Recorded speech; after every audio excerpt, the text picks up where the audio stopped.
Tami. Pera aí, deu certo, deu certo. Ó, Nico. Pontual, cara pontual. Tô muito branco.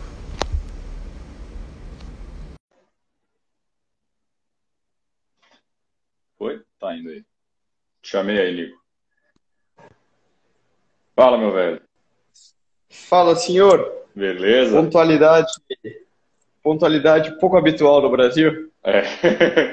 É, eu tô depois da Europa também eu fiquei pontual, cara. Aqui em São Paulo a galera já é um pouco pontual, mas odeio atraso, Meu, velho. eu não sei como vocês conseguem ser pontual nessa cidade maluca aí, cara. Eu fui poucos dias que eu passo em São Paulo, eu falo, meu Deus, como que os caras conseguem treinar, pedalar, ir na academia, dar atenção para todo mundo ainda. Ó, um desses caras que entrou aí, o Roberto Góes, amigo meu, ele acorda às 4 da manhã, pedala 3 horas no rolo e às 8 tá no trabalho já. Isso é maluco. Só assim. Eu tiro meu chapéu mesmo. E É fogo, cara. Mas tem que porque morar o perto, tempo, né? Morar perto tem que funciona. morar num micro, vamos dizer assim, Microbolha, criar né? aquela bolhazinha É, que você vai tudo a pé, não precisa. Se for pegar carro, depender de carro aí, você tá não, ferrado, né? não dá. E aí, hoje choveu aí não? Hoje tá tranquilo? Aqui não, tava gostoso, Maravilha. nubladão, beleza pra fazer um bom treino, tirar a viagem das pernas que eu tava aí de 2 dias correria. Foda, né? Vida de celebridade é Ont- difícil, né, cara? Ô, louco, até parece. Bom, Nico, Ontem vamos ainda. lá. Vamos deixando o pessoal entrando um pouquinho, né? Vamos Para começar ainda. a fazer minha namorada, a Marina, ela vai de roupão pra academia que é aqui na frente de casa, cara. Ela sai de roupão, Nossa, parece uma doida de roupão no meio da rua. Roupão e chinelo. Dá uma vergonha. perfeito. Paradise. Não, a melhor coisa é poder treinar dentro de casa ou na porta. É. Você sabe que aqui eu tenho o luxo em Ribeirão, que antes da pandemia, a Espaço Fit, que é a academia que, inclusive onde o Rafa Falsarella, Uhum. que fez a ponte entre nós, né, É. nos apresentou. O Rafa tem a base dele ali, é também, meu, eu vou a pé, Bom demais. 500 metros, eu aproveito para ir aquecendo. E na pandemia, infelizmente, eles ficaram fechados muito É. tempo, né? Eu investi e montei a academia em casa agora, para nós é muito importante. Claro. Acho que como atletas profissionais é muito importante que a gente tenha, você precisa de toda a estrutura, né? Você não pode Sim. deixar de treinar. Então, eu investi em toda a parte de montar uma mini academia, com barra livre, trabalho de exercício funcional e tudo mais dentro de casa. E, meu, acho que foi o melhor investimento Boa. que eu fiz. Todo mundo aqui em casa, nós somos em 4. Rola às vezes, tem dia que rola, que hora você vai usar a garagem lá para usar a academia? Ah, tá, então quando você terminar, me avisa que eu já tô indo também. Tem que ter um app E pra reservar a academia aí na tua casa. tem que entrar. Olha, agora eu vou fazer o meu treino no rolo. Ah, eu quero fazer um funcionalzinho, não sei o quê. Vou lá alongar.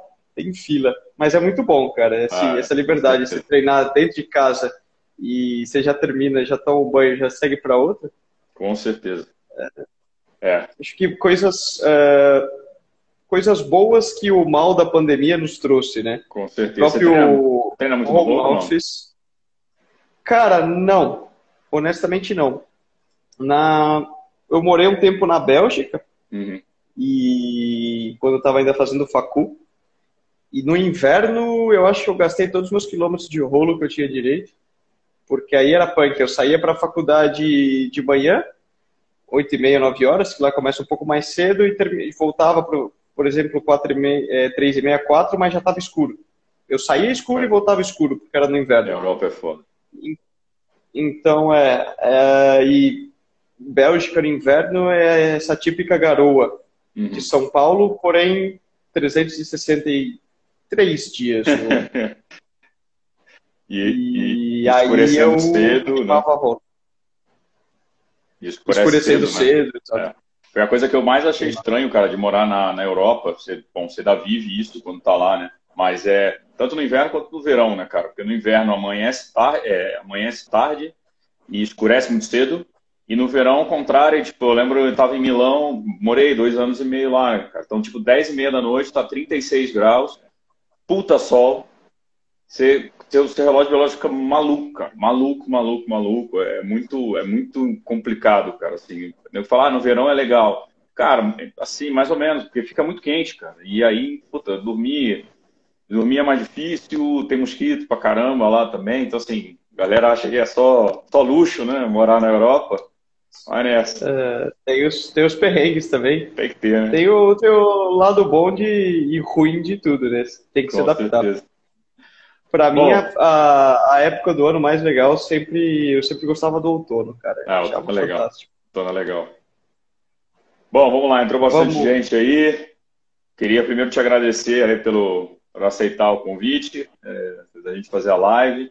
Então, apresentar para o pessoal aí do Jogo Justo, que, né, que segue a gente viu pelo Jogo Justo. Então, quem é o Nicolas Sessler?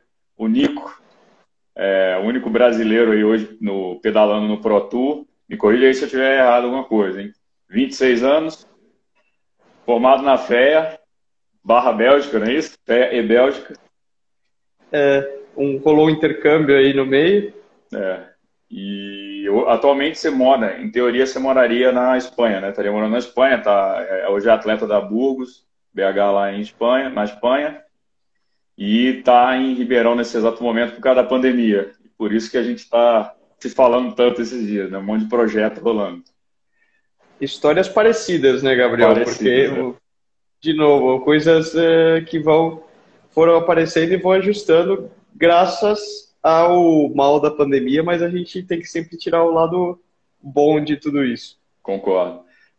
Como eu te falei hoje, cara, fui ouvir teu Endorfina, eu gosto de sempre pesquisar, quando eu vou fazer alguma live, eu gosto de pesquisar, pegar algumas ideias, e engraçado que Endorfina foi em 2019, né? Foi no final de 2019 então era pré-Covid ainda. É legal que você pega o final do negócio, a galera cheia de planos, tadinho, não sabe o que vai vir 2020. Menino novo, não sabia o que esperar. Então, só para até botar a galera toda aqui no mesma linha, então você começou no mountain bike, 2010 foi campeão brasileiro foi cross country, né? Isso. E aí foi morar na Bélgica para fazer mountain bike, deu essa sorte, digamos, né, de poder, pela FEA, conseguir fazer um intercâmbio lá, né? Ficou um ano pela FEA lá, então conseguiu treinar, estudar também. Isso é uma coisa muito legal, até já fazendo um paralelo de você ter sempre tocado a faculdade junto com o esporte. Você falou que vem dos seus pais, obrigação até uma auto-obrigação, né, que você colocou, mas a gente já sabe que no esporte muita gente acaba optando entre um e outro, você resolveu sempre fazer os dois, acho que é sempre a decisão mais certa, não dá para não estudar. E ainda mais com essa situação da FEA, que eu já conheço outras pessoas da FEA que também foram para a Itália, ou foram para a França, enfim, você conseguir esse negócio. E acabou que você foi morar na Bélgica, e em 2015 você descobriu que tinha que ir para o ciclismo de estrada, que o teu técnico te mandou ir. Você não queria, não gostava, mas foi. Eu roubei tudo endorfina. Se estiver errado, eu vou ligar para o Michel. Mandou. Tô só corrigindo a prova aqui, não teve nenhum meio certo ainda, todos ok. E desde tá tirando 10 até agora, gabaritando. E desde 2018 você tá então você estava na Bélgica, ficou na Bélgica 2 anos, é isso? Treinando lá a estrada. 2 anos. Isso, acho que 3,5 mais ou menos deu o total. Entre o período que eu fui praticando mountain bike, fazendo intercâmbio e depois mais o último ano e meio ali que eu estava já fazendo essa transição para o ciclismo de estrada lá. Aí você acabou fazendo logo na Bélgica, né, cara? Você tem que só o clima ruim, tudo, e toma, que você falou que é muito plano, né? Bastante plano lá, né? Ali Foi ali, mas foi uma experiência de vida fantástica, porque a Bélgica respira muito o ciclismo. Mas como brasileiro também, eu tive algumas experiências ainda mais jovem, já com 16, 17 anos nas categorias de base do mountain bike, eu tive a oportunidade e algumas experiências internacionais muito no Canadá, na Europa, através da Jaqueline Mourão, que é uma outra atleta de mountain bike e esqui, mora no Canadá. Tive a oportunidade de passar 3, 4 meses lá, ainda como júnior, na fase do colegial. Que você ganhou, você ganhou a passagem numa competição, não foi isso? Isso, uma competição na época era o Short Track São Silvano, do Bob Nogueira, e foi uma coincidência muito legal do destino, essas coisas que você não sabe explicar, esses dias que tudo acontece, da maneira que tem que acontecer e você não explica, mas as coisas saem bem e te abrem muitas possibilidades. Mas eu viajava muito quando eu estava ainda no Brasil, né? Indo e vindo para poder concluir o calendário de provas, mas efetivamente ter experiência de sair do Brasil e passar a chamar de casa um outro país foi somente quando eu fui para a Bélgica. Eu morava na região de Flanders, que é próximo a Ghent, Bruges, um pouco a parte norte do país. É uma região realmente muito plana, mas exigiu muito da minha capacidade de adaptação. Pô, primeira vez morando fora, eu já falava eu falava bem inglês, algo de francês, mas a região que eu fui morar era a região holandesa, a região que fala flamengo. Então também tive que aprender a língua, também tive que me adaptar nesse sentido, me adaptar ao clima, me adaptar às novas maneiras de treinar, a uma cultura diferente. E foi muito legal, porque a Bélgica não somente respira muito a bicicleta, em especial o ciclismo de estrada, né, que é muito tradicional lá. Hoje a gente vê as maiores clássicas de um dia do mundo são na Bélgica, ou ali próximo, né, que seria o Tour de Flandres, Paris-Roubaix. Paris-Roubaix é na França, mas termina a 5 quilômetros da fronteira, por exemplo. Eu ia de vez em quando treinar no velódromo de Roubaix. Mas também por incrível que pareça, para nós brasileiros, latinos, a gente enxerga o belga, o povo do norte da Europa, como um povo muito frio, de pouco contato social e de que custaria muito para nós, latinos e de sangue aí mais caliente, né? De se adaptar. E na realidade eu me encontrei com algo totalmente diferente. O belga é extremamente festeiro, tudo é motivo para tomar uma cerveja e comer uma batata frita, se reunir para comer um chocolate, e foi muito legal. Hoje eu cheguei tanto que eu morava lá e considerava, tinha gente lá que era família. Me adotaram como se eu fosse família, fiz amigos, e o mais legal, gente que não tinha nada a ver com o esporte, que acompanhavam o esporte, porque a bicicleta lá é como o futebol para nós, todo mundo acaba entendendo um pouco, porque passa muito na TV, mas efetivamente eles não praticavam, não gostavam, mas eles passaram a acompanhar mais ainda e me incentivar e me apoiar com tudo que eles podiam pela pessoa. E isso foi muito legal, fui muito bem recebido, com muito calor humano nesse período que eu morava na Bélgica.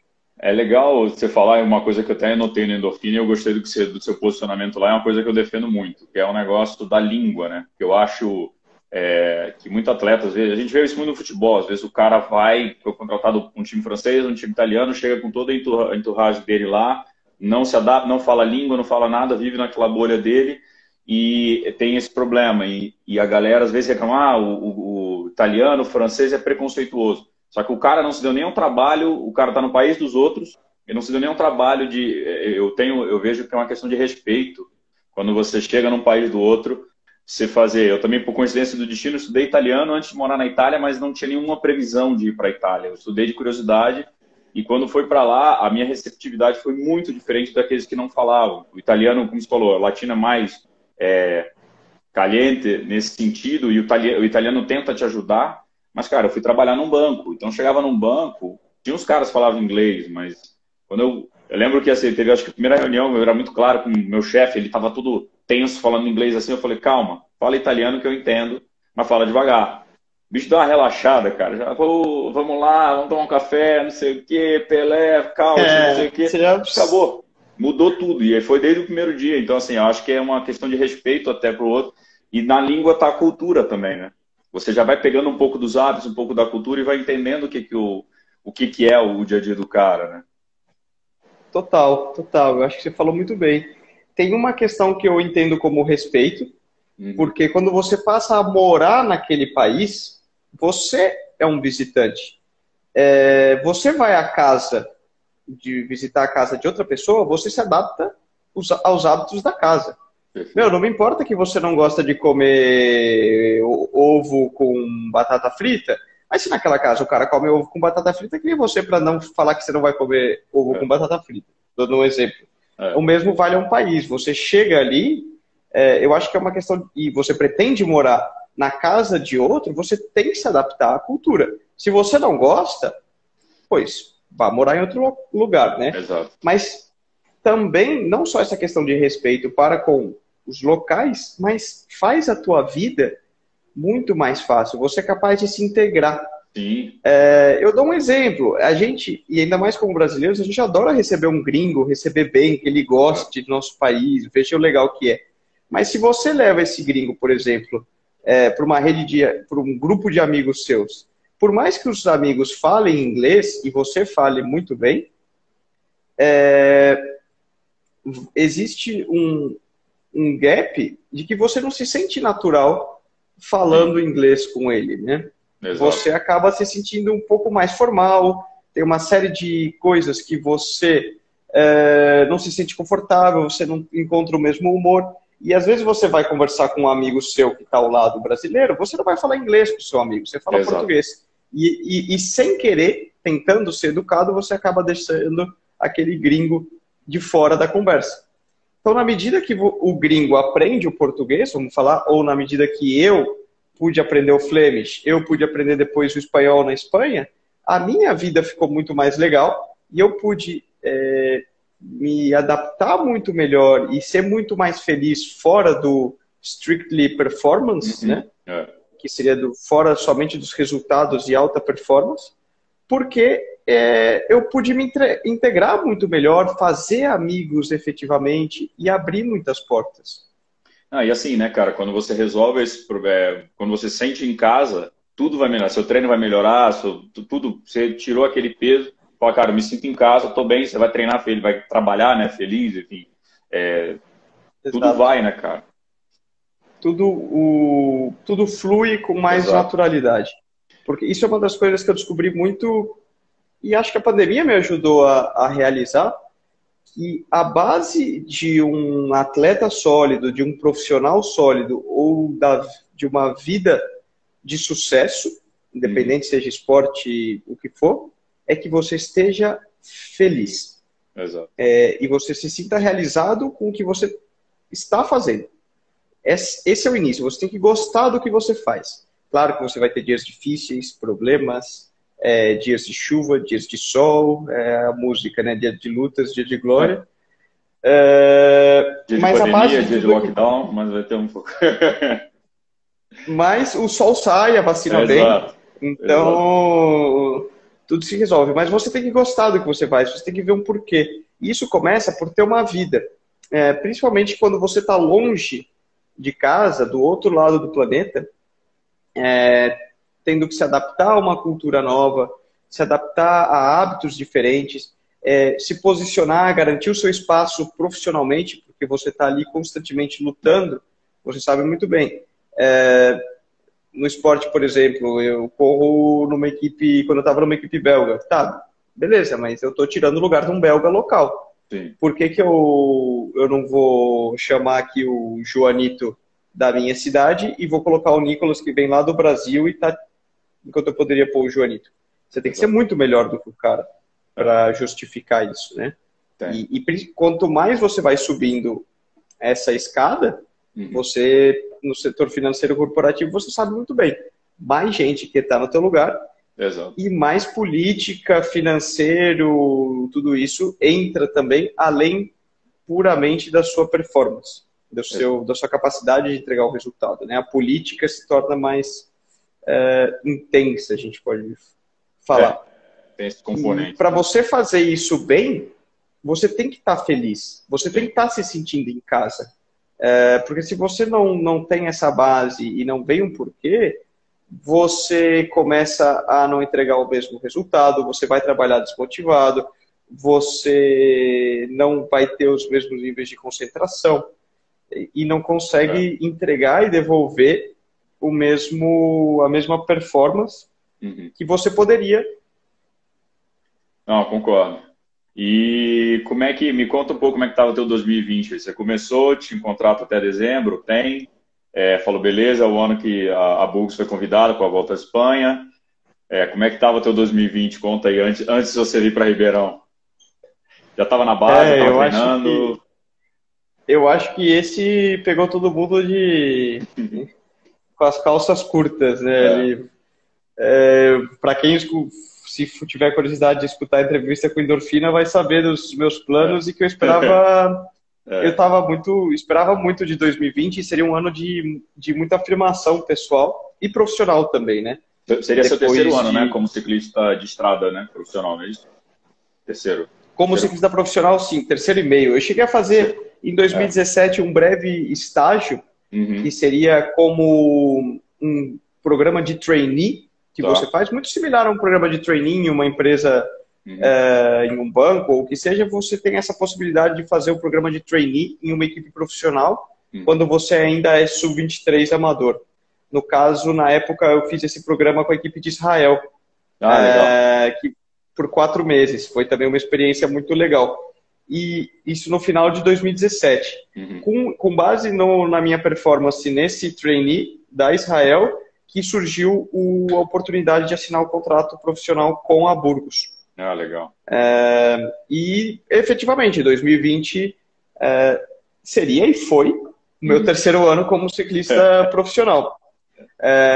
Com um breve parênteses de que eu acabei não competindo nenhuma prova. No ano iniciou, eu tinha muita expectativa de ter uma evolução com base nessa progressão que eu tive nos primeiros 2 anos e tudo que eu aprendi. E logo na primeira prova que eu ia competir, isso ainda em fevereiro, eu estava lá na Espanha. Eu cheguei a viajar, era uma prova na Arábia Saudita, ia ser minha estreia no ano. Eu peguei algum vírus, não era o Covid, porque eu já fiz alguns testes de sorologia depois e eu não tenho ainda os anticorpos. Então a gente descarta essa possibilidade, mas eu fiquei muito mal. Eu fiquei mais de 10 dias sem conseguir pedalar.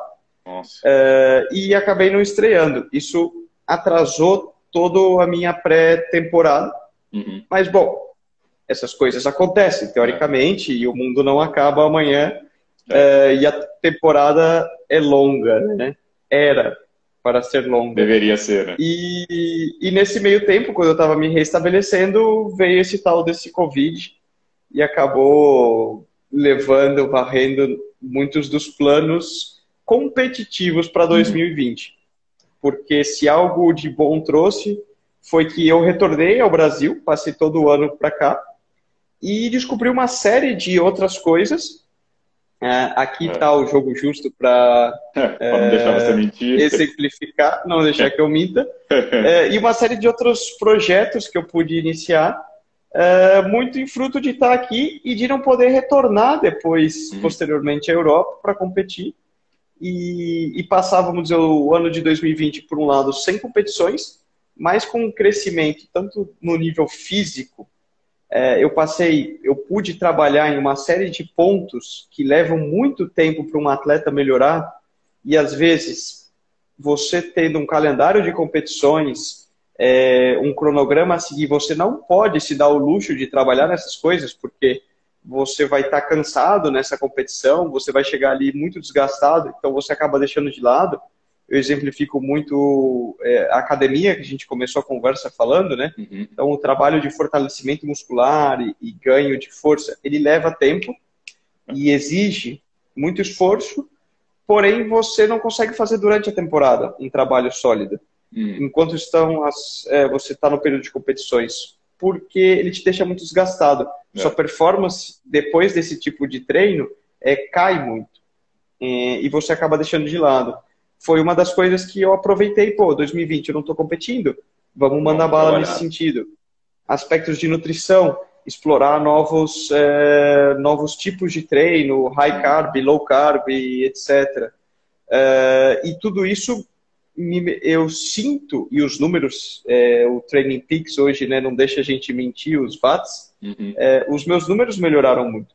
Mas também o lado mental de tudo isso,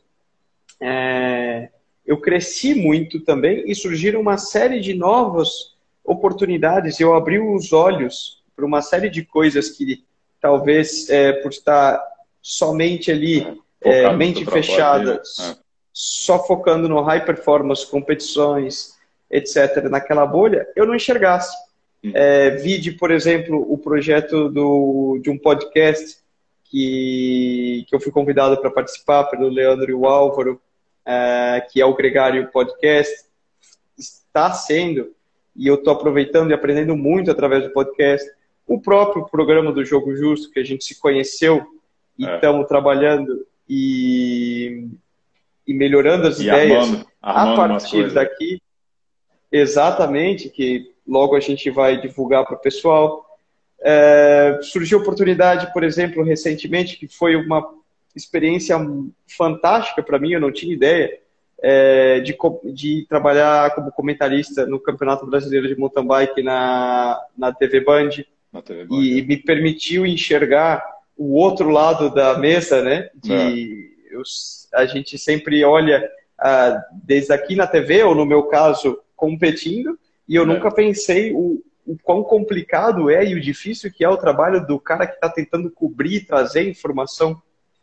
Então, foi uma série de coisas que, se 2020 passou em branco no âmbito competitivo, certamente no âmbito de evolução física, mental e amadurecimento, eu acho que eu caminhei mais do que certamente os últimos 3, 4 anos de ciclismo de estrada. É legal, né, cara? Porque assim, a gente acha que quando tem uma crise, um negócio desse, você fala, beleza, pode sentar e reclamar, ou pode falar, cara, beleza, o que dá para fazer, né? O Jogo Justo surgiu no meio da pandemia em Milão. A minha ideia era para eu estar em Nova York em julho pelo banco e não ia ter Jogo Justo. Hoje eu estou em São Paulo, voltei para casa, continuo no banco, montei uma empresa. Então, assim, vou reclamar o quê da pandemia? Não vou reclamar. E acho que assim, tá dado, o cenário tá dado, vamos trabalhar com o que a gente tem, né? E assim, eu acho que outra coisa que você falou bem é que às vezes você está numa equipe nova, você é novo numa equipe, você é o estagiário, você é o analista júnior, você vai sofrer mais, os caras vão te botar para fazer os PM. Então, o seu trabalho de evolução, às vezes, depende do que o capitão da equipe vai fazer, qual prova que você vai fazer. Então, às vezes, não é o teu melhor, é o melhor que tem que fazer para a equipe, né? E no ano que você não tem que competir, você pode tirar como você fez para fazer a avaliação do que você tem fraquezas e melhorar, poder cuidar mais de você para quando entrar lá no ano que vem e falar, tudo bem, agora é outra história, é outro Nico que volta, né? Exato. Muito mais sólido. Isso eu acho também. Respeitando, claro, dentro de toda a parte de saúde, todo o problema e todas as fatalidades que a pandemia nos trouxe e ainda traz, né? Sim. Isso a gente não pode esquecer nunca, o perigo de tudo isso, de toda a situação. Porém, olhando pelo lado positivo, como de uma situação ruim, teoricamente ruim, que a gente vive no momento, eu acho que nós dois somos uma história legal de a gente busca extrair dentro de uma situação ruim algo bom e tirar o melhor proveito da situação que a gente vive, sem julgar ela como ruim ou boa, aceitando ela e, bom, a gente está nesse pé agora. O que a gente vai fazer então para tirar o melhor proveito e fazer o melhor possível? Es lo que sea, não? Que diz os espanhóis, não é isso? Você falou de números, agora a dica aí que o Brasil quer saber. Qual é o seu FTP? Curiosidade agora, meu. Rapaz, agora de férias. Lá vem. Lá vem. Indo para. Acabei de voltar de uma viagem para Minas Gerais. Pãozinho de queijo branco, goiabada. Eu vou dizer que eu não me arrisco a falar em proporção, não, porque caiu bem aí, quase um mês sem tocar na bike. Mas na época que eu tô bem, por exemplo, esse ano, uma das coisas legais, no meio do ano, junto a um grupo de amigos aqui em Ribeirão, da assessoria do Rafa Falsarella e tudo, a gente criou um desafio. É muito importante para a evolução como atleta que você coloque cargas que te levam um pouco além do seu limite, né? Que sejam um desafio para você e que simulem, talvez, aí as exigências de uma competição, por exemplo. Então, lá no meio do ano, em julho, quando eu tinha essa necessidade de falar, eu já treinei tudo que eu tinha que treinar, eu já melhorei muito e tal, mas falta, a competição também te traz esse lado de te dar um plus, faz você crescer no longo prazo, porque te tira um pouco da sua zona de conforto. Então nós criamos um desafio que a gente chamou de Apocalipse Week. Ele basicamente consistiu de simular uma semana de volta, uma semana de competição. Foram aí quase 1.000 quilômetros, eu acho que bateram 980 e tantos. 30 e poucas horas de treino, em que a gente dividiu as etapas com chegada ao alto, etapas longas, de treinos de 6 horas, etc. E uma delas a gente fez um contrarrelógio. Lá para o terceiro, quarto dia, agora eu não me lembro exatamente. A ideia do contrarrelógio era, simular um contrarrelógio já num período de fadiga, que você já estava cansado depois de 3 ou 4 dias de treinos duros, e serviu como teste de FTP. Nesse contrarrelógio, depois a gente tirou os dados, eu fiquei mais ou menos aí 5,7, 5,8 watts por quilo. Já no FTP. Eu acho que era algo por volta de 330, 335 watts, pesando aí uns 55 quilos, mais ou menos. 55, 56 seria o peso.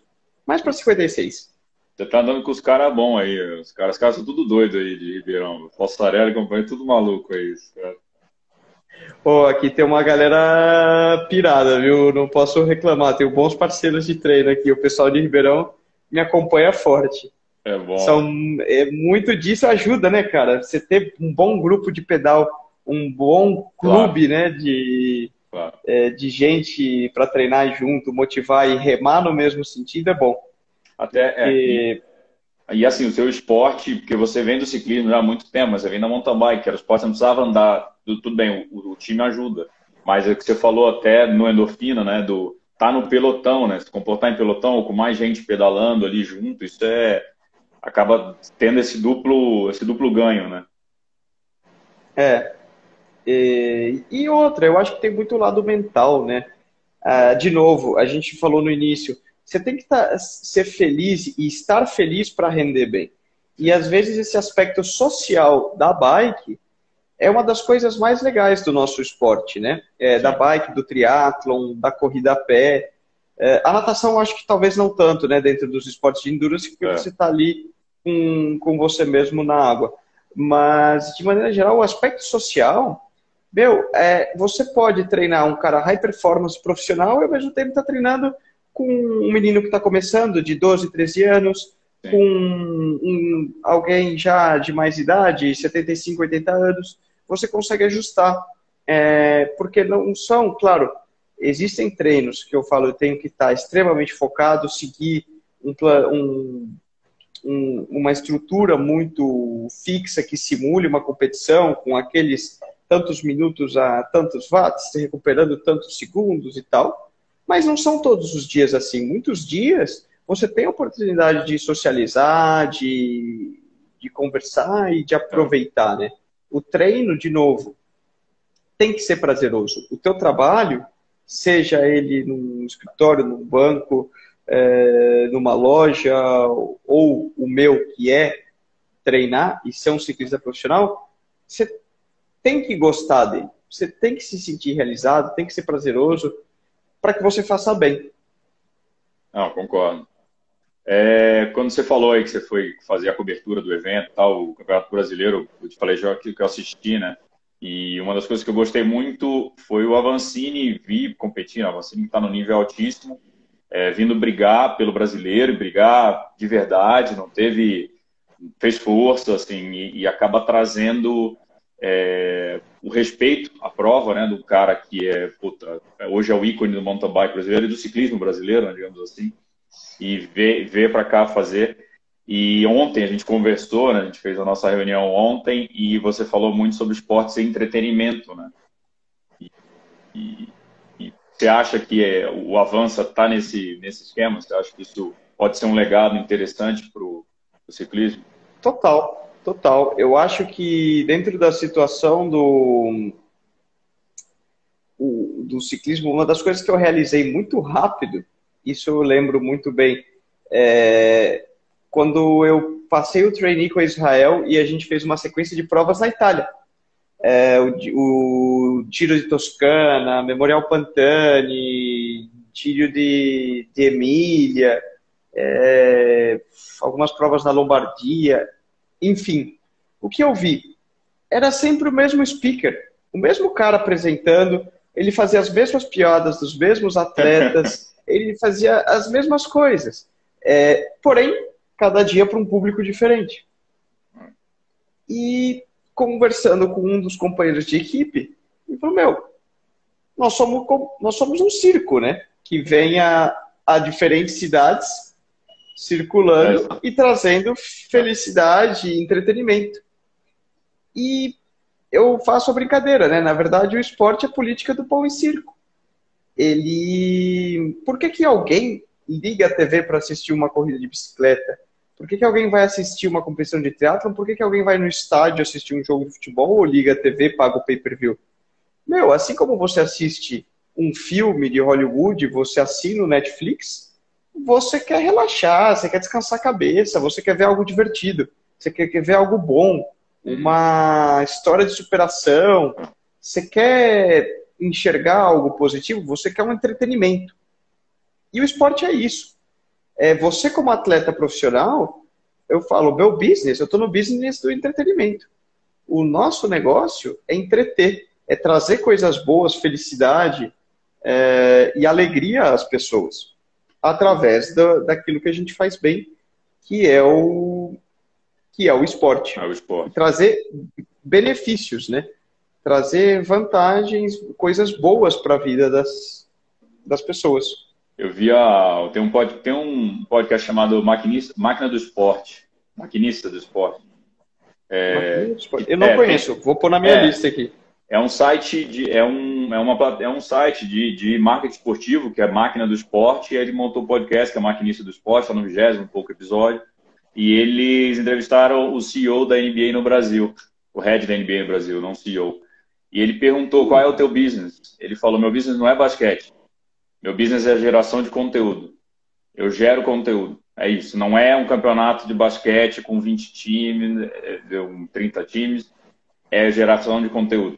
Então, a NBA se posiciona assim. Então, também concordo com você que o caminho... E acaba sendo, né, cara? O Tour de France faz isso muito bem, né? De gerar todo um conteúdo baseado no Tour de France. Hoje ainda é o maior, em termos de número, de resultado financeiro. E entender isso é um grande sinal para mudar e captar mais, né, cara? O esporte conseguir captar novos recursos ou novas plataformas, enfim. Mas vale a pena. O business, o modelo de negócios do esporte, talvez não o pessoal dos esportes americanos, né, NBA, NFL, foram mais rápidos em perceber isso, né? Eles entregam muito mais no universo do esporte e não dependem somente de patrocínios para sobreviver, né? Porque eles têm fontes, eles têm fã-clubes, eles têm clubes de milhas, coisas parecidas com o que a ideia do Jogo Justo né? Mas ele gera todo um sócio-torcedor e ele tem outras fontes de receita que não sejam pura e exclusivamente de propaganda, de um milionário que põe grana porque ele gosta. O mecenas, né? Que isso, diz o Álvaro. Um mecenas, exato, né? Como a gente conversou ontem. E isso eu acho que outros esportes tinham que aprender. E outras ideias deveriam surgir. Porque nós, no ciclismo, a gente é um modelo de negócio muito frágil. A gente sobrevive quase que pura e exclusivamente dos patrocinadores. Mas a gente tem que aprender a gerar outros conteúdos e devolver a bicicleta, ao esporte, ao nosso... não sei se eu poderia chamar de cliente, né? Mas as pessoas que são fãs da bicicleta e consomem isso de outras maneiras. E eu acho que aí até fazendo um gancho para o jogo justo, né? Que eu vi uma sacada muito legal na ideia de vocês. E uma maneira de apoiar o esporte, mas de uma maneira sustentável e que gere benefícios e sinergia para todo mundo. Uma piada, eu acho que você pode explicar para o pessoal que não conhece o que é o jogo justo, mas uma piada que eu faço. É muito melhor a gente comer filé mignon em 10 do que comer merda sozinho. E é muito por aí. E a jogada do jogo justo, eu acho que é um sistema. Eu achei muito legal quando você me apresentou o plano, porque é algo muito mais sustentável, na medida que ele traz benefícios para mim, atleta, para as categorias de base, para as competições, para você, Gabriel, que também tem que ganhar como empresa e para que seja sustentável, você também, eu falo, pô, você não pode viver, eu não posso viver de pneu e corrente. Eu não como corrente de bicicleta, infelizmente. Então, por mais que o pessoal me dê material, você também às vezes precisa de mais coisas, né? Não dá para pagar aluguel. E também gera benefício para o cara que aposta. Ele, de certa forma, se torna um sócio nosso, né? De todo mundo. E ele também, através disso, tem uma série de benefícios e descontos e economiza em uma série de coisas de produtos e coisas que ele gosta de fazer e, digamos, todos ganham na história. O ecossistema ganha, né? Assim, a ideia toda do jogo justo surgiu muito desse negócio de ter sempre os mecenas, né? No triatlo a gente teve o falecido Tim Bravo, que é um cara que gostava muito de triatlo, conseguiu trazer um apoio da Coca-Cola, montou um puta time, deu 1 ano e meio, 2 anos, acabou e não deixou legado. Então era sempre, pô, como é que a gente deixa um legado, né? E veio a ideia justamente de movimentar a fanbase, para a fanbase sustentar o esporte. Mas não, vou dar dinheiro só pro atleta, só pro Nico, beleza. Hoje, esse ano tá a prova de que atleta sem prova não adianta nada. Você queria estar competindo, cara. Eu daria tudo para estar lá na Volta à Espanha, exato. Exato. Então, assim, qual é a ideia, né? Então, pro pessoal que te segue e não conhece o Jogo Justo é um clube de benefícios com impacto no esporte. Então, a pessoa paga uma mensalidade, tem acesso a desconto em 340 parceiros e a gente, como empresa, quer devolver todas as ações, quer fazer todas as nossas ações voltadas para o esporte. Então, a gente tem um percentual do nosso faturamento, a gente tira para patrocínio de atletas, a gente entra com premiação em provas, porque é o que você falou, não adianta eu ter atleta, beleza, ele vai competir, não tem prova. Aí quando tem prova, não premia nada. E a prova, às vezes, é na cidade longe. O cara gasta os tubos para ir no negócio e não ganha dinheiro. A gente falou, pô, se eu trago premiação, eu fortaleço o evento vai vir mais atleta profissional, vai atrair mais mídia, que vai atrair mais patrocinadores, que atrai mais gente, e assim vai. Aí a roda vai crescendo. Então, tornar o ecossistema sustentável para não depender de chegou um milionário russo que quer fazer o tal negócio, vai montar A gente teve no Brasil, no caso do ciclismo, o João Paulo Diniz, que montou a Funvic, enfim, é um caso à parte até para o problema de doping no ciclismo, mas enfim, montou. Mas beleza, e aí, qual é o legado? Onde é que acabou, encerrou, enfim, o modelo de confederação no Brasil é um modelo que já não dá certo em 99% dos esportes do Brasil, é um modelo um pouco antigo, não muda, o modelo de liga nos Estados Unidos funciona bem, mas enfim, tem várias coisas, então a gente tentou pensar fora e ser uma solução privada, não ser um projeto social. Por quê? Porque projeto social, hoje eu estou no banco, beleza, se é um projeto social, quando me sobrar tempo do banco, eu vou tocar o projeto social. A partir do momento que é uma empresa onde eu tenho imposto a pagar, eu tenho funcionários para pagar, isso pode virar o meu emprego de verdade. Eu posso abandonar o banco para viver disso. Então, eu consigo me dedicar com mais afinco, montar uma equipe mais forte, não depender também aí dos mecenas, não em termos de dinheiro, mas de tempo, de falar, tá bom, vou me dedicar ao seu projeto. Não, eu sou uma empresa e a gente quer tentar como uma solução privada para o esporte mudar um pouquinho esse cenário. E aí, todo mundo criar um legado, né? Algo sustentável. Isso que quando você me apresentou a ideia eu achei muito legal, porque justamente às vezes a gente tem coisas que estão andando e dando certo, mas são projetos finitos. Eles acabam. Por quê? Não são sustentáveis. Chega uma hora que aquela pessoa, aquela Coca-Cola, aquela empresa que está investindo, aquele milionário, ele simplesmente cansa de investir e torrar dinheiro, infelizmente. E hoje é o modelo de negócio que o esporte profissional como um todo, não só o ciclismo, se baseia. Aí eu faço até um gancho para responder uma pergunta do coach do Juliano aqui. Do Wagninho, que ele pergunta como que eu vejo a evolução do ciclismo no Brasil.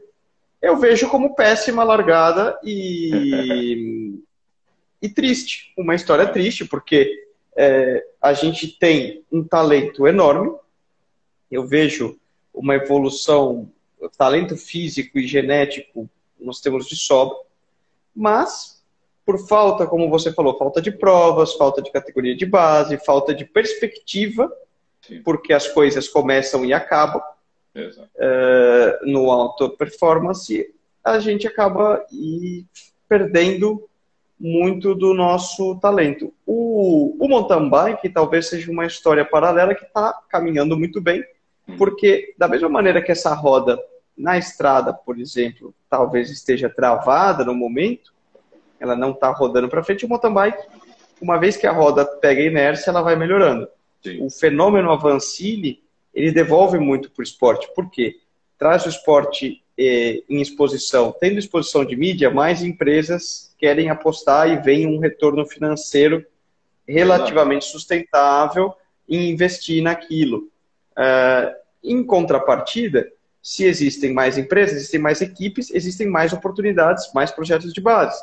Existem mais provas. Existindo mais provas, a molecada começando, tem mais locais para se descobrir e ter contato com o esporte. Enfim. A roda vai girando.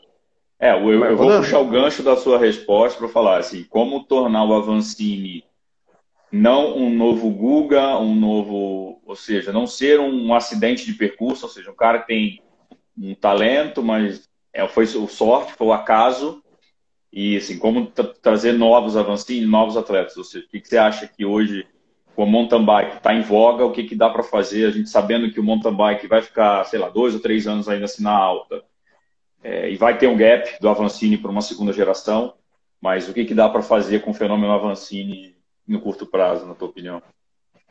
Cara, eu vou te corrigir, nada é o acaso. O Henrique não se formou do nada. Assim, deixa só a gente assim, eu sei que ele é um fenômeno, mas eu entendo. Que o Guga, assim, ele não teve uma base.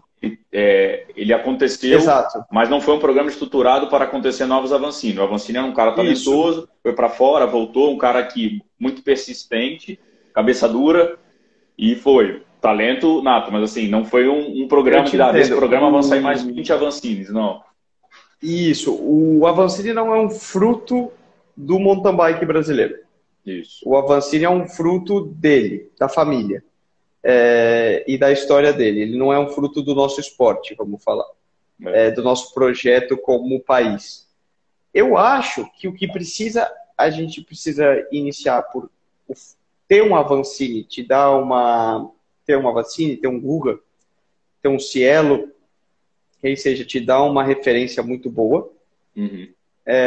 Porque você tem um ídolo, você tem crianças quando novas, brilhando os olhos ao ver aquilo. Isso é muito importante. Então, você tinha um Ayrton Senna, você teve um Fittipaldi, você teve um Piquet, que abriram toda a oportunidade para uma nova geração de pilotos, por exemplo. Aí, quando você entra também no ídolo, a gente tem um problema que tem que ser muito cuidadoso, tá? De que a gente sempre espera mais. E o sucessor do Avancini, o sucessor do Senna, sempre foi e será julgado com base no que o Avancini conquistou, no base no que o Senna foi. Eu sempre uso exemplo. Cara, eu sou fã de carteirinha do Barrichello. Também gostei pra caralho. O profissionalismo, ele era muito bom. Você sabe o que é tá na Ferrari, os anos que tá na onde ele esteve, o nível de conhecimento, tudo que ele...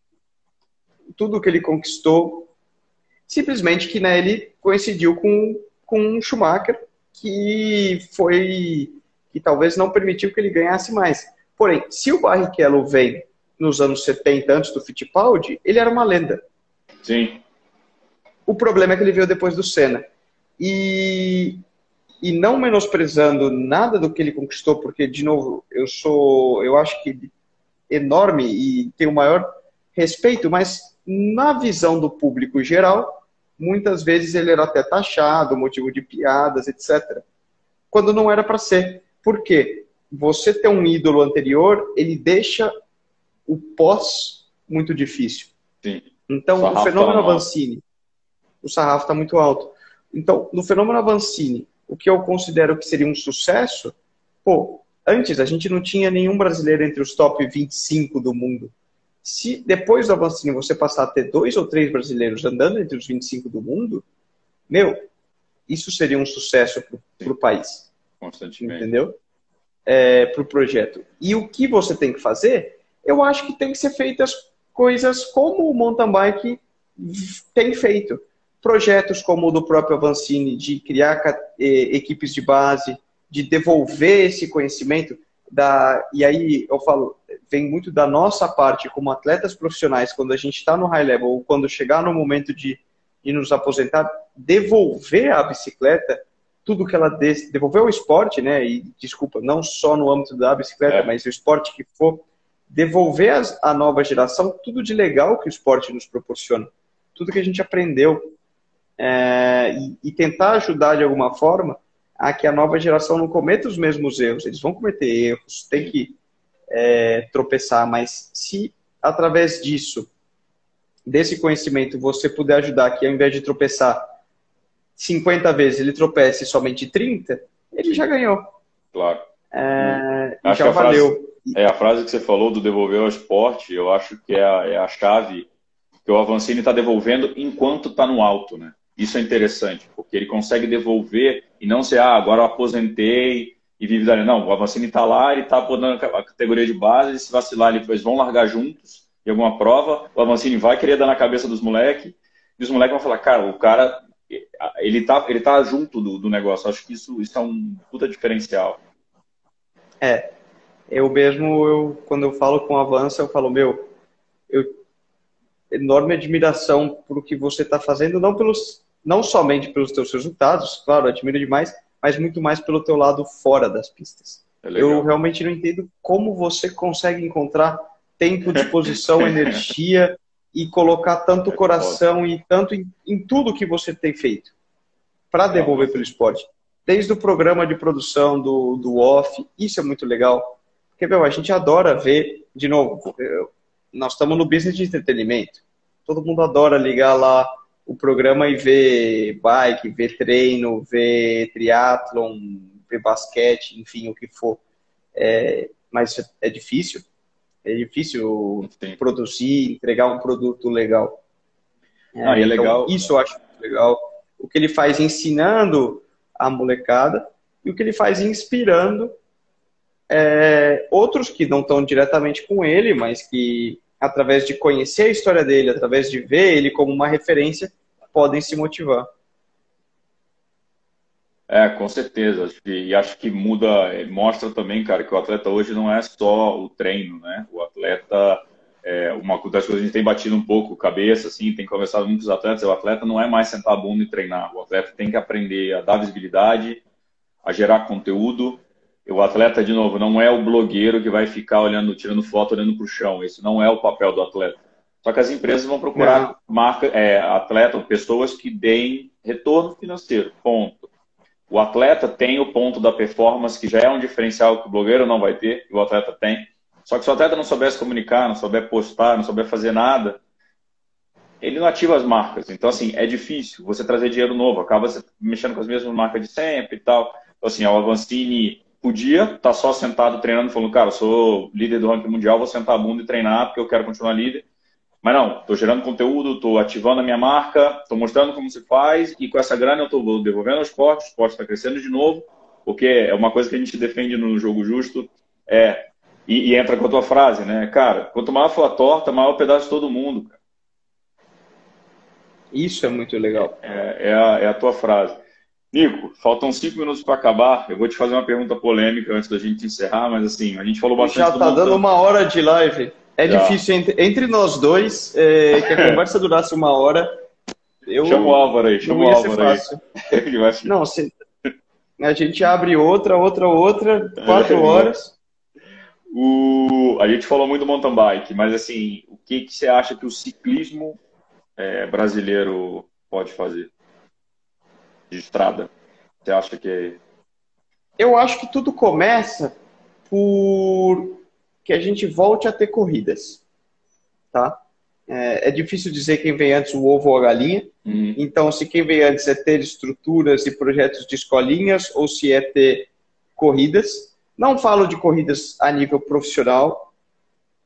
Quando eu falo de corridas, também não estou falando de letapes, granfondos e outroutes, porque isso é um comercial, passeio, um comercial. Eu falo corrida de bairro, corrida de locais, regionais, em que a gente comece a voltar a ter ciclismo próximo às comunidades, à molecada, para que o moleque comece a pedalar e ele tenha para onde ir.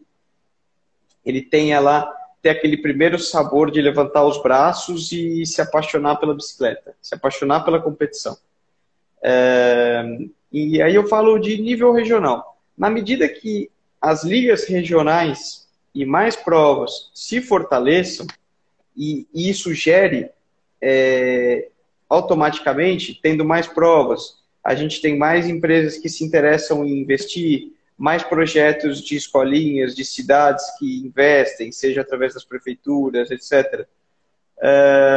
A roda começa de novo. Se a roda está travada e parada, a gente começa a empurrar e pouco a pouco rodar.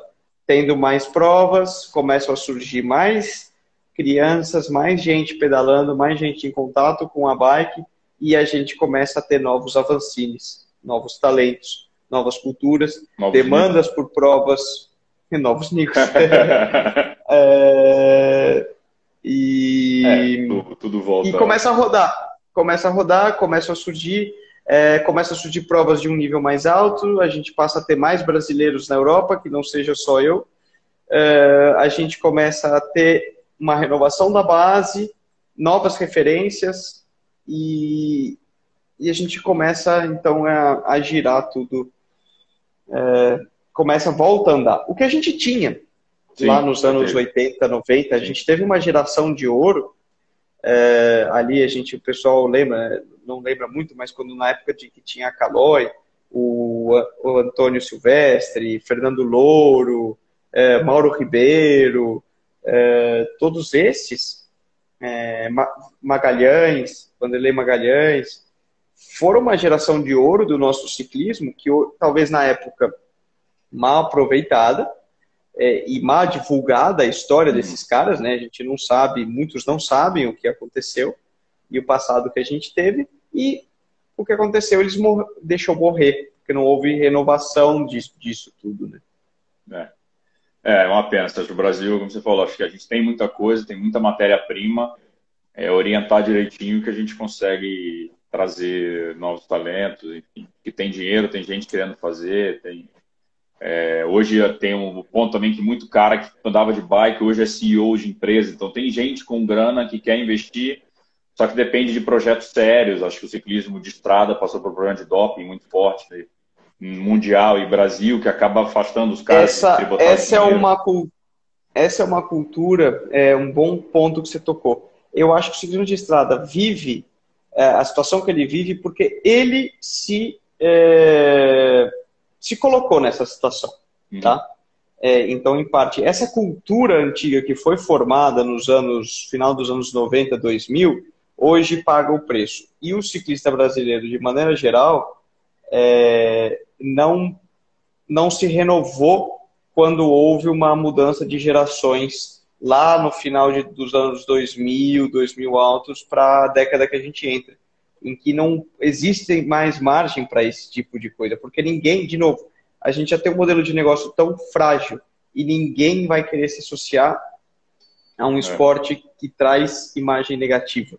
Exato. Porque justamente hoje, o tanto de gente que pedala, a pandemia aumentou ainda mais, o tanto de CEO de empresas enormes, todo mundo sabe o que é a bike, todo mundo gosta de pedalar e sabe o prazeroso que é, o legal, o gostoso, mas muita gente, tem muitos poucos que tem coragem de se associar a uma empresa de ciclismo por causa dessa imagem negativa que pode trazer.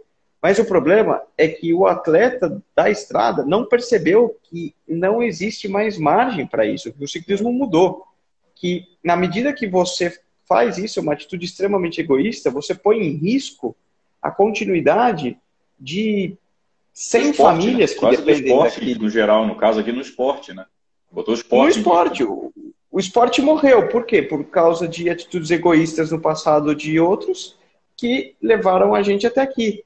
E a gente não percebe, eu acho que nisso o ciclismo europeu evoluiu antes que nós com relação ao doping e passou-se a enxergar o doping como uma atitude egoísta e se ter raiva, porque eles, de uma equipe profissional, vamos falar, você tem lá 20 ciclistas profissionais, mais 20 pessoas do staff, mais não sei quantos que ficam no management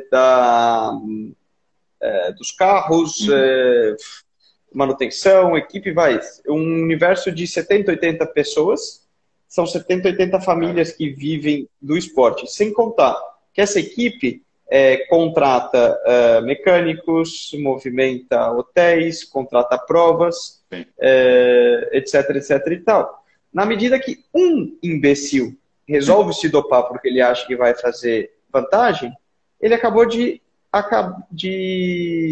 melar a festa e terminar o bolo de todos os outros 80, de desaparecer a prova, quantos outros...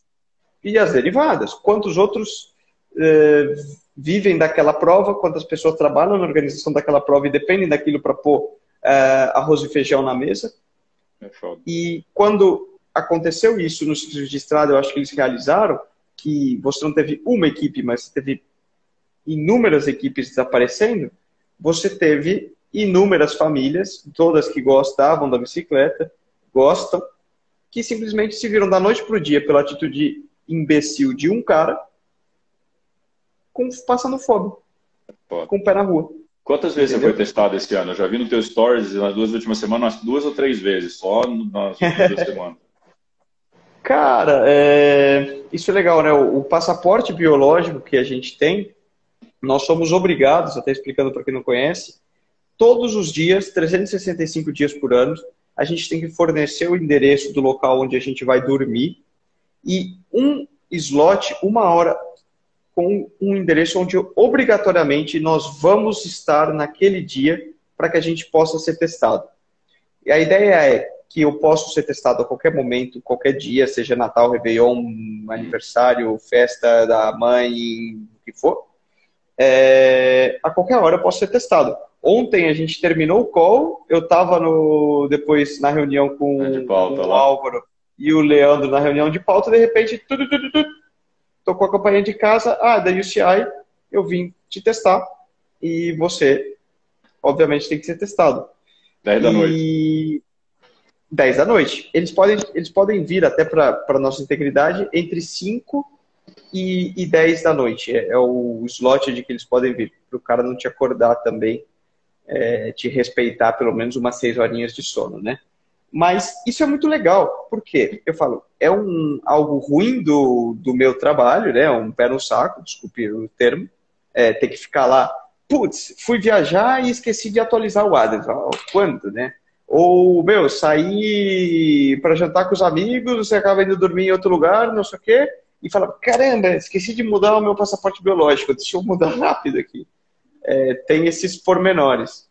Porque o mas doping a ideia... não é só tomar substância, né? Quando você também foge, não avisa, é questão que você não está quer ser testado, eles acham que tem 2 ou 3 avisos, né? Mais ou menos, da terceira vez é como se você tivesse se dopado, né? Isso, na verdade é o seguinte, eles também são espertos. A ideia de tudo isso é que você possa ser testado a qualquer hora e que, por exemplo, quando você faz o exame de doping, ele tira sangue e urina, né? A urina ele busca se você tem alguma substância naquele instante e o sangue ele cria o passaporte biológico. O que é o passaporte biológico?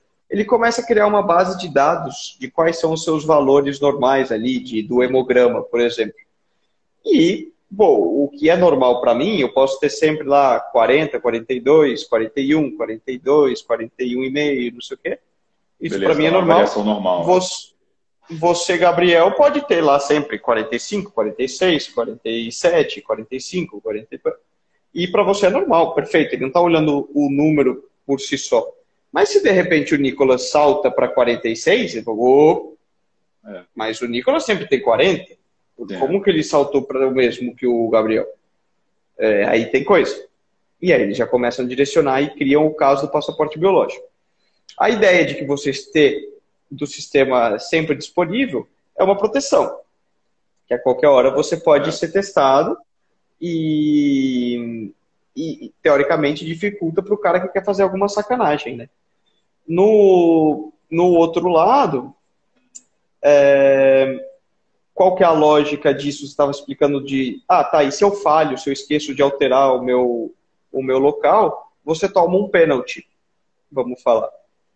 3 pênaltis e você é considerado a mesma ofensa, juridicamente, como se você tivesse tomado algum doping.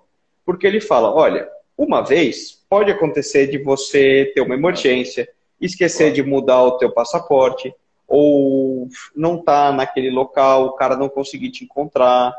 Pode acontecer. 2 vezes, pô, cara, é muita coincidência, porque afinal de contas, você é profissional, você sabe que você tem que fazer isso, e, cara, é a mesma coisa que você entra na empresa, você sabe que você tem que bater o ponto. Sim.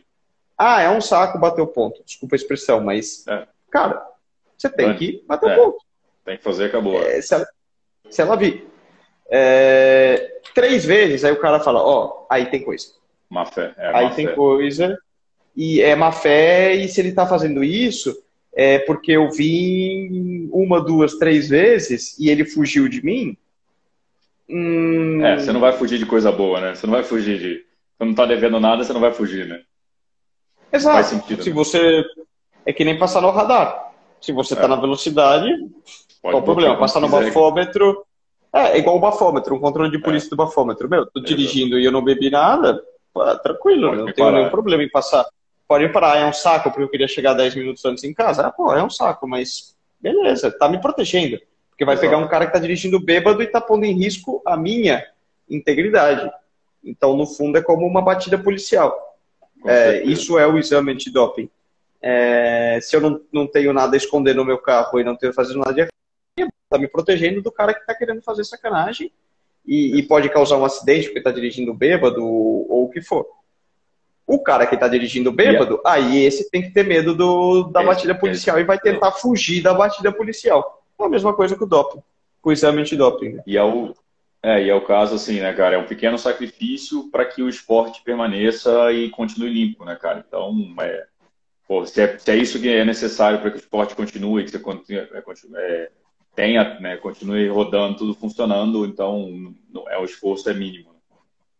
Exato, você faz com prazer. Exato. Cara, o Instagram tá dando tempo pra gente, não caiu a live, a gente vai falando. Vamos aí, então, rapaz, temos um problema. O pessoal tá perguntando aqui, eu vi alguém perguntando se eu já fiz o caminho da fé. Já fiz, comecei a pedalar fazendo o caminho da fé. Vou falar com a Kátia, porque assim, eu recebi uma outra mensagem aqui do André, que ele mandou nas questões aqui. O André e a Kátia, ouçam o Endorfina do Nico, e conta toda a história dele, o podcast Endorfina, do Michel Bogli. Pode ouvir 119, se eu não me engano. Episódio 119. Fechou, certo. Que lá ele conta tudo, essa história dele, como é que ele começou nessa maluquice do esporte. E, cara, 2021. Já teve novidades, não teve novidades? Volta para a Espanha, continua em Ribeirão? Boa pergunta. Muito boa pergunta e... Sem resposta. Gostaria de te responder. Eu busco essa resposta todo dia e estou trabalhando nela, mas eu ainda não tenho. A situação é incerta pelo Covid Várias equipes estão desaparecendo no ciclismo profissional e isso não me ajuda. Realisticamente, se o Covid trouxe uma série de coisas boas, como eu falei em 2020, e eu evolui muito, pelo outro lado, o meu currículo para apresentar, né, que são os resultados que você entrega, ficou em branco. Então, isso dificulta a minha negociação com novas equipes e novos projetos, eventualmente. Mas, pelo outro lado, eu estou confiante de que vão sair coisas muito boas. Eu sei que algo vai dar certo. Eu estou trabalhando para isso. E dia a dia. Espero que se solucione o quanto antes. Mas o que eu tenho feito é focado a cada dia o que eu posso fazer da melhor maneira possível, como que eu posso entregar 100% nos treinos, na minha melhora, buscar evoluir e confiante de que algo vai entregar. E, em paralelo, claro, existem N outros aspectos que eu abri meus olhos e vejo que eu posso entregar aí projetos paralelos que me trazem muita ilusão, então me ajudando muito a aprender, melhorar e evoluir. Vide, por exemplo, o Jogo Justo, uma das ideias que me trouxe muita motivação e espero poder ajudar muito, contribuir muito com o projeto. Vamos armar muita coisa, ainda tem muita novidade para a galera aí, fiquem ligados. Mas a galera tá se despedindo aqui, não acabou a live ainda não, gente. O Instagram não quer derrubar a live, a gente vai ficar, vamos ficar. Aqui ontem... Quem quiser mandar perguntas e tudo, né? Vai mandando. O Trihunters aqui, Anderson, todos os atletas de elite do ciclismo estão no passaporte biológico? No ciclismo de estrada, sim. Toda a equipe que se caracteriza como Pro Continental e World Tour, seria a primeira e a segunda divisão, é obrigatório que elas tenham. Todos os atletas têm o passaporte biológico. Isso ajuda muito. No mountain bike, eu acredito, eu não vou falar com certeza, mas a partir de uma certa posição no ranking mundial UCI, passa a ser obrigatório. E aí eu não sei dizer se é a partir dos top 50, se é dos top 30, mas algo por aí. E depois, nas outras modalidades, pode depender de país a país. Porque alguns países, as agências locais, que seria no caso a ABCD no Brasil, né? Agência Brasileira de Controle Antidoping, ela decide quem eles vão colocar. Então, os atletas que estão no projeto do COB, etc., são obrigados a ter. Se não. Porque também é um projeto, é um sistema muito custoso, né? Custa para manter tudo isso. Cada exame é caro. Você imagina que você tem que mandar um cara que vem, muitas vezes, um gringo vem da Espanha me testar aqui. Um cara veio ontem do Rio, ele tem que vir dirigindo, me testar, e os exames antidoping são muito caros também. Então tem um protocolo também, laboratório que pode, tem um monte de coisa, né? Exato, tem uma série de restrições e tudo mais. Então, nesse sentido, é um pouco... custoso. Seria melhor se pudesse existir e chegar a mais pessoas. Eu sei que o sistema do passaporte biológico ele não é exclusivo do ciclismo. É verdade. Várias modalidades utilizam, o triatlon também, até lutadores, qualquer modalidade olímpica eles têm. Mas aí eu não sei dizer as peculiaridades de cada esporte, se muda alguma coisa nas regras, eu estaria entrando num campo que eu não tenho pleno conhecimento.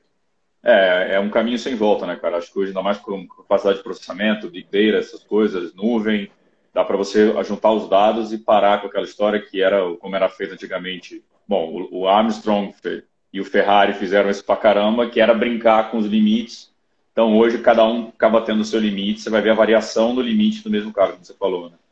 O 40 do Nicolas é o 40 do Nico, o 46 do Gabriel é o 46 do Gabriel. Então, o Nicolas não vai para o 46, não é natural dele chegar ao 46, por exemplo. E aí, a Kátia perguntou de novo, fez, Kátia? Ele fez o Caminho da Fé quando era moleque, 10 anos de idade. Doido. Ó, a pergunta do Leandro aqui, peraí, o Anderson perguntou como treinar com potência, aí eu vou falar para ele agora, já fazendo um jabá para ele, para ouvir o Gregário Podcast, que é o podcast que o Nicolas é um dos sócios também. Faça o seu jabá, seu momento de brilhar, menino. Vai. Agora eu gostei, hein? O bate-bola tá bom aqui. A gente está repartindo bem esse bolo, né? Os royalties. A gente fez o programa que foi ao ar sexta passada, é sobre peso-potência, sobre como o treinamento com a potência pode ajudar, perda de peso, e tem uma série para você se você curtir o podcast, a gente sempre traz um entrevistado expert no... 3 entrevistados, né? Experts no tema para falar um pouco para nós daquele assunto. E já são aí vários programas de N temas, né? Não somente relacionado a treinamento, mas relacionado a locais legais para pedalar, histórias tradicionais, então Bélgica, Serra do Rio do Rastro, competições, o Letap, para quem estiver participando do Letap, a gente fez um programa falando sobre o Letap, fizemos um sobre ciclismo indoor, fizemos um sobre bike fit, fizemos um sobre treinamento da mente, enfim. Acessa lá que tem material para você consumir aí e manter teus treinos com fone de ouvido bem fortes. Bem ativo. Para a galera que gosta de podcast, como ele falou, o Gregário, eu tive uma reunião com eles ontem, né? Então, com o pessoal do Gregário, a gente estava explicando, então são sempre curtos, são 20 minutos cada podcast, então às vezes, eu estava falando de endorfina, dura 2 horas e meia, então é muito longo. O Gregário é diferente, são mais curtos, você consegue ver várias visões em um tempo mais curto, então é bem legal. Fica a dica para a galera aí que vai dar trabalho esse podcast aí. Né?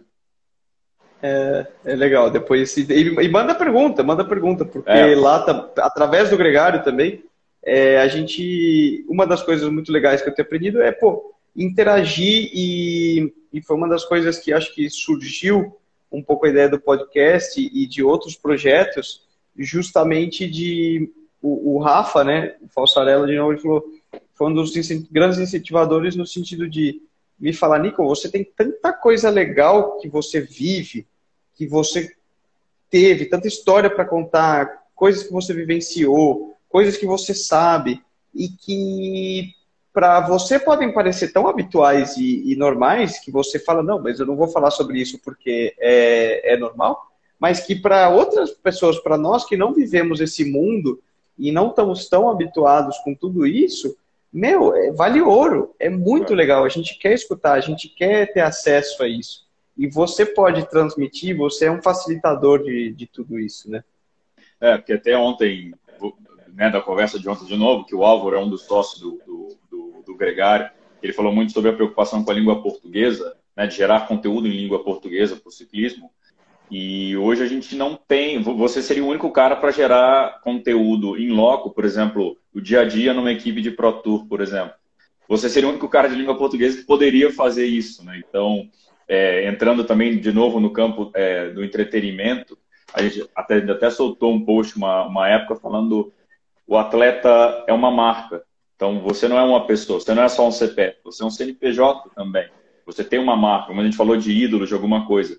Então, isso pode ser um puta de um asset para você começar a gerar um conteúdo, depois você consegue, enfim, outro. Você está como equipe, você não pode conseguir os patrocínios, mas enfim, você vai virando um negócio que eu quero consumir esse conteúdo, eu não consigo ver, ou então eu vou ter que pegar algum cara, por exemplo, a Movistar, que quem tem Netflix, a Movistar tem um documentário excelente, fenomenal, contando o dia a dia. Foi uma sacada enorme deles de fazer isso, né?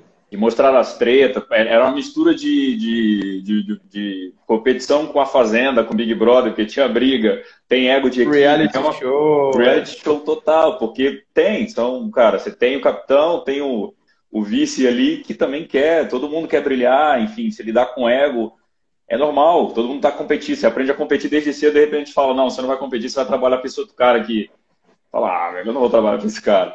Então fica a dica também, quem quiser ver no Netflix, mas de ter isso em língua portuguesa, né? Então, acho que hoje dá trabalho, a gente sabe, você vai sair para pedalar 6, 7 horas, depois tem que chegar em casa e editar vídeo, enfim, é uma coisa que dá trabalho, mas hoje a GoPro já te permite fazer um monte de coisa, assim, mais atletas têm aprendido a gerar conteúdo e a gente ia carente disso, né? Tanto eu vi o do Avancini, que o Avança fez a Espera, se eu não me engano, também está no YouTube. Ah, verdade, que eles fizeram esse ano.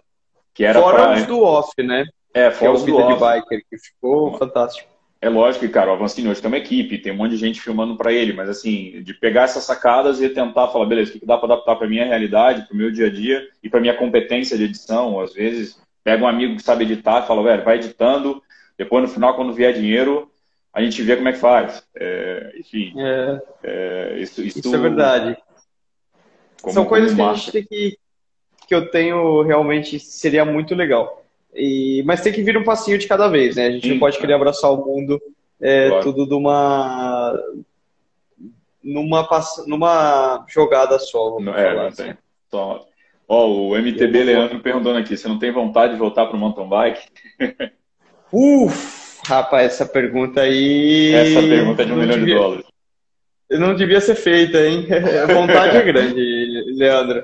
E você não sabe, por exemplo, esse final de semana eu fui num evento do Desafio dos Gigantes, que teve lá, o Avelar organizou, e, meu, é muito legal para mim. Eu adoro correr de mountain bike, eu adoro estar junto do mountain bike, pratico como treino e tudo, mas eu acho que como a nível high level profissional, é difícil, a gente nunca pode dizer nunca, mas eu tomei a decisão de focar no ciclismo de estrada. Eu acho que é um nicho, a gente precisa ter alguém levantando a nossa bandeira ali e eu estou apostando no momento por isso. Vamos ver até onde chega, né? Tem a tua curva de aprendizado até natural, né, cara, do esporte, enfim, eu acho que assim, você botou na cabeça, tem um tempo ali que você tem que testar, não adianta, deu um mês, não deu, não deu, no mountain bike era melhor, enfim. É o teu momento, né? Não, porque você tem que... Eu acho que a gente na vida tem que ter esse histórico de começar e terminar os ciclos, terminar os projetos. E eu sinto que eu comecei minha história no mountain bike e eu cheguei mais ou menos até onde eu poderia entregar.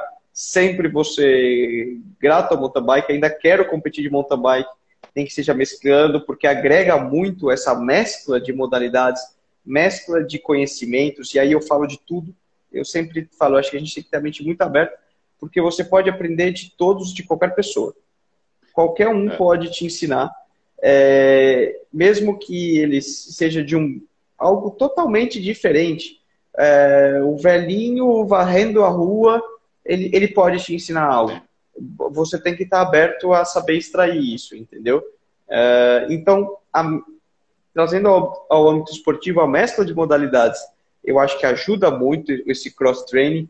O mountain bike aporta muito ao ciclismo de estrada. Eu gosto, quero continuar competindo, mas eu acho que eu tenho que ter o meu foco claro de que eu ainda tenho muito a conquistar, muito a viver no ciclismo de estrada. Eu ainda sinto que eu não concluí esse ciclo do meu projeto na estrada. Tá só começando, né, cara? Isso aí, só começando. O Thales está perguntando aqui, quando é que vai ter churrasco na sua casa de novo? Me chama, Thales, manda mensagem que eu quero saber também. Manda. Aqui é típico, final de ano pré-Covid, rolar o churrasco da galera aqui em casa para fechar com chave de ouro. Agora não tá podendo aglomerar, né? Então... Estamos continuando aqui. O Instagram não derruba, a gente continua. Gabriel, uma coisa que muita gente me pergunta, falando do Jogo Justo, e você pode explicar melhor, primeiro, como funciona, como que a galera pode se inscrever no Jogo Justo e como que pode usufruir dos benefícios, que é o mais legal, né? Tá. Bom, então, como eu falei, né, o Jogo Justo é um clube de benefícios. Então, o associado paga uma mensalidade, atualmente R$ 49,90. Só que a primeira a gente cobra metade, então R$ 24,95. E ele tem acesso a 340 parceiros, né? Então, hoje, o pessoal do ciclismo, a gente tem 8 ou 9 lojas de bike já no Brasil. Então, tem Recife, tem em Brasília, tem Santos, enfim, não é só em São Paulo. Tem 3 empresas grandes de suplemento, a gente tem aluguel de carro, então chegou na cidade, quer alugar carro para levar a tua bike do ponto para outro. Tem a Rio Cycling, por exemplo, que faz Cycling Experience no Rio. Enfim, ali dentro da plataforma você vai ter acesso a esses parceiros, esses 340. A gente está sempre conversando. Hoje fiz mais umas 2, 3 reuniões para trazer mais gente para a base, sempre aumentando esse portfólio. Estamos tentando conversar também com organizadores de prova, talvez o cara conseguir algum desconto. Enfim, a ideia é criar um clube exclusivo onde onde associado, né, a pessoa tenha um desconto que ela não encontre em outro lugar, mas ali que seja não um custo a mais. A ideia do Jogo Justo não é ser mais um custo, porque eu sei quanto o ciclismo é caro, eu faço triatlon, eu sei quanto custa uma bike, eu sei o perrengue que é, mas de você ver que o que você está pagando ali, você economiza tanto só em suplemento, bike, todas essas coisas, quando você põe na ponta do lápis, você consegue economizar muito.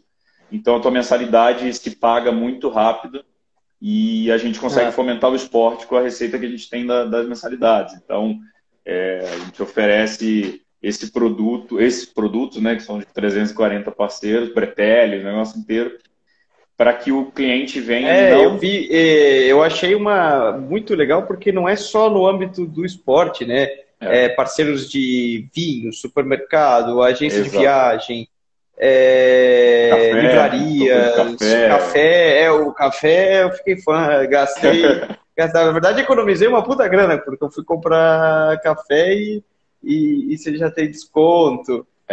Isso que eu achei uma sacada legal, né? Por isso que sustentável. Você fala, você está apoiando o esporte e patrocinando um modelo de negócio e atletas, provas, enfim, tudo isso que a gente falou, mas na contrapartida, você está economizando também, porque, se você, como você falou, vou correr uma prova, eu tenho 10% de desconto na inscrição da prova, então se custava R$500, eu já economizei R$50. Pô, mas eu vou correr a prova, eu vou ter que comprar um par de pneu novo. Se eu vou comprar um par de pneu novo, custam 600 pila. Pô, também se eu tirei lá outros 15%, economizei outros R$90 ali. Pô, agora eu tô voltando para casa no final de semana, eu quero tomar aquele vinhozinho e, pô, vou usar ali também. A cerveja no churrasco aí com o Thales, por exemplo, você tem economia até na cerveja do churrasco. Tem carne, tem sociedade de carne, tem um monte de coisa, cara. Porque a ideia é assim, a gente, pô, beleza, você é ciclista, mas você compra televisão, você compra café, você tem que comprar uma geladeira, tem que comprar roupa. Então a ideia é servir a pessoa em tudo que ela tem, tudo que ela já consome. A gente fez Eletrodomésticos tem também? Cara, tem umas lojas tipo Casas Bahia, Ponto Frio, não sei se você já ouviu falar, Magazine Luiza, enfim. Teve um amigo que montou a casa agora, comprou a lavadora com desconto do Jogo Justo. De verdade, cara. Minha mãe comprou uma máquina de café da Nespresso. Enfim, a ideia é assim, a gente fez, por exemplo, uma série em outubro, a gente fez uma série falando do Ironman, os custos estimados em fazer um Ironman e quanto que o que você já gasta, ou seja, não mudei nada, não adicionei nada. Eu falei, quanto que você gasta para fazer um Ironman, o quanto que você economizaria estando no Jogo Justo. Então, em 6 meses, um cara que está treinando para fazer um Ironman economizaria R$1.700 estando no Jogo Justo, já pagando a mensalidade do Jogo Justo. R$1.700. Cara, o cara economizou R$1.700. Ele não está pagando R$49,90, ele está economizando R$1.700 no período, entendeu? E com isso a gente consegue fazer as outras coisas pelo esporte. Então, assim, o Jogo Justo nasceu em julho, então somos uma empresa nova, estamos indo para o nosso 5º mês, rumo aí aos 100 associados. E a ideia é essa, que a pessoa veja, por exemplo, um Letap custa R$1.000. Se eu conseguir um 10% de desconto no Letap, falou Letap, me nota Letap, tá R$100, cara. R$100 dão 2 mensalidades. Fora o carro que você tem que alugar daqui para ir para Cunha, competir, não sei o que, enfim. Estamos falando com transporte, de bike. Cara, assim, a gente quer agregar, quer trazer mais parceiros, quer botar a gente coisa do esporte, coisa fora do esporte, para que o cara entenda que aquele clube ali vale muito a pena. Ele não tá, a nossa ideia foi inverter a lógica. Você não está apoiando, eu estou ajudando o atleta. Não, você está consumindo um clube e eu, como empresa, vou fazer o barulho no esporte. Óbvio que tem uma causa e as pessoas entram, né? Hoje é o famoso ESG, né? Que o pessoal gosta de falar, né? O Environment, Social and Governance. Então, a gente está devolvendo isso. Então, não sou, eu quero só lucro, lucro, lucro. Não, eu quero devolver isso para o esporte.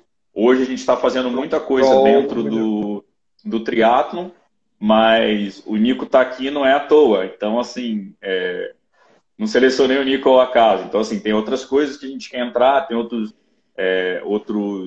Enfim, eu acho que o modelo serve para todos os esportes, cara. Então, Sim, é isso só... quando você me apresentou o projeto, eu achei muito legal por causa disso.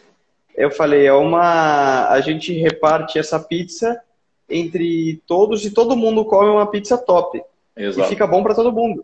É exato. isso que eu achei muito legal e por isso que é sustentável. É sustentável no âmbito de que você devolve muito para o esporte, você devolve muito para o cara que se associa, porque ele, obviamente, ele consome uma série de produtos e ele vai passar a economizar na compra mensal dele, no gasto mensal dele, e você devolve para mim, atleta, para o esporte e Exato. para você também, na medida de que tudo isso vai crescendo. Eu achei uma ideia muito legal.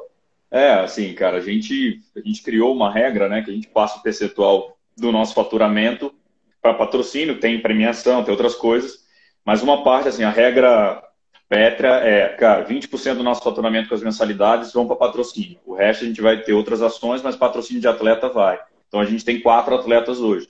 A gente pensou assim, eu quero pagar, assim, pagando o salário. Então tem muita gente que às vezes fala, mas fulano é apoiado por tal marca, é patrocinado da marca de bike. A marca de bike não dá R$ 1 pro cara. Só dá a bike, e às vezes a bike é em consignação. No final do ano ele tem o direito a comprar aquela bike por um preço mais baixo, senão ele devolve. Então, rosca. O aluguel não se paga, nem você falou, eu não pago aluguel com pneu. Eu não pago aluguel com capacete. Eu não como pneu e Exato, corrente, né? E óleo de corrente. Não dá para tomar óleo exato, de corrente de noite. exato. E a gente botou que assim, então é percentual do faturamento. Então, quanto mais eu faturar, mais associados eu tiver, mais dinheiro eu dou para os atletas. Então, assim, hoje o Jogo Justo está arrumando, a gente está chegando perto dos 100 associados. Só que, por exemplo, se eu tiver 1.000 associados, pelas regras que a gente colocou, eu já passaria um percentual de 22% do meu faturamento e estaria apoiando 8 atletas. E cada atleta, apoiando não, patrocinando, cada atleta ganhando R$ 1.300. Então, isso é uma realidade que eu fui descobrir depois também. Apesar de ser atleta amador há muito tempo, muitas coisas desse âmbito profissional eu não sabia. E então, cara, um salário de R$ 1.300, R$ 1.200 para um atleta profissional hoje, e assim, eu não quero ser o único patrocinador do cara. A gente ajuda o cara, a gente abre as portas, por exemplo, para a nossa equipe de marketing ajudar o atleta a montar um currículo, a montar uma apresentação, a montar um cronograma de postagem, a entender a importância de postar não só o Jogo Justo, mas postar, marcar A, B, C, todas que ele tem, para que ele seja um cara atrativo. Porque a ideia também é mudar o esporte, para o atleta começar a entender que ele precisa, que aquele modelo antigo de, fiz a prova, ganhei a prova, apareci na capa do jornal, acabou. A não ser que você seja um fenômeno, você vai ganhar todas as provas e aí você vai ganhar todas as premiações. Do contrário, vida normal, a gente sabe, os atletas nível profissional é ali, vai ter um cara ou outro que vai se destacar muito. Você tem que ativar de outras formas. Então a gente também tenta cuidar do atleta nisso. E o cara já tendo R$ 1.300, acordando, sabendo, cara, eu tenho um contrato, já recebo R$ 1.300 e pode crescer, porque quanto mais associados, mais ele vai ganhar. Já dá uma tranquilidade o cara pagar um aluguel, de poder essas coisas, poder, assim, foi uma palavra que você falou no meio da live, que é a perspectiva. Às vezes o moleque está com 17 anos, 18 anos, e fala, eu quero ser ciclista, mas não tem prova, não tem premiação, não tem dinheiro. Eu não vou fazer outra coisa, porque eu preciso pagar conta. Quando o cara começa a ver, e eu não falo só do Jogo Justo, mas atitudes como essa, o ecossistema mudando, gerando oportunidades, o cara fala, cara, deixa eu tentar ser ciclista, deixa eu tentar isso aqui um pouco, e aí, se não der certo, eu faço outra coisa, mas, acho que dá para tentar, acho que esse meu talento eu posso explorar. Então isso é uma das coisas que a gente pensa muito, cara. É muito legal mesmo. Eu acho que.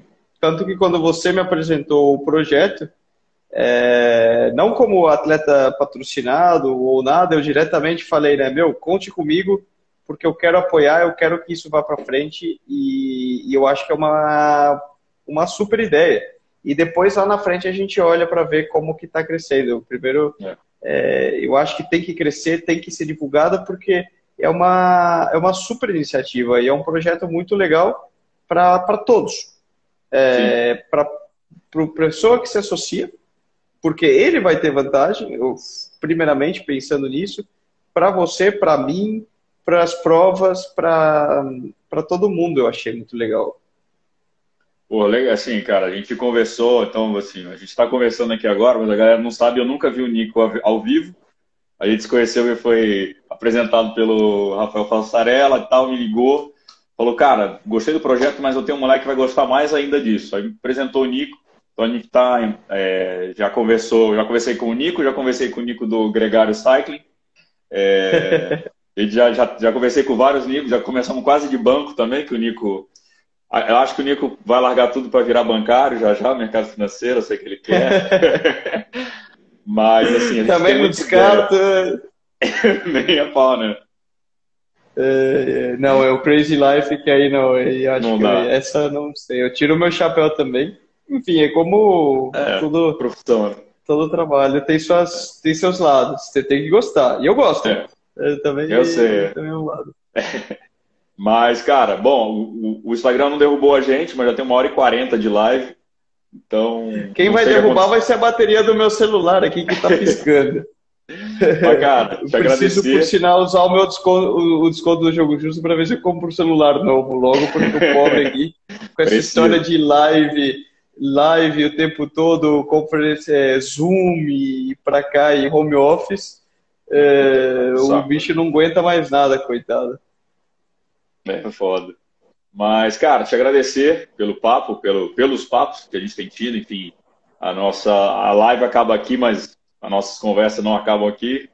E, cara, sabe que o Jogo Justo tá sempre aberto para você, é muito legal ver gente lá fora, a tua cabeça, a tua maturidade em relação ao esporte, de como vencer, e aí não digo só na prova, mas vencer lá fora. Eu sei como é difícil morar fora do Brasil, a galera acha que é só vida mansa, mas a tua cabeça, o teu mindset, né, que é a palavra da moda, mas não sou coach, mas é o mindset de chegar e falar, cara, beleza, é isso, e vambora.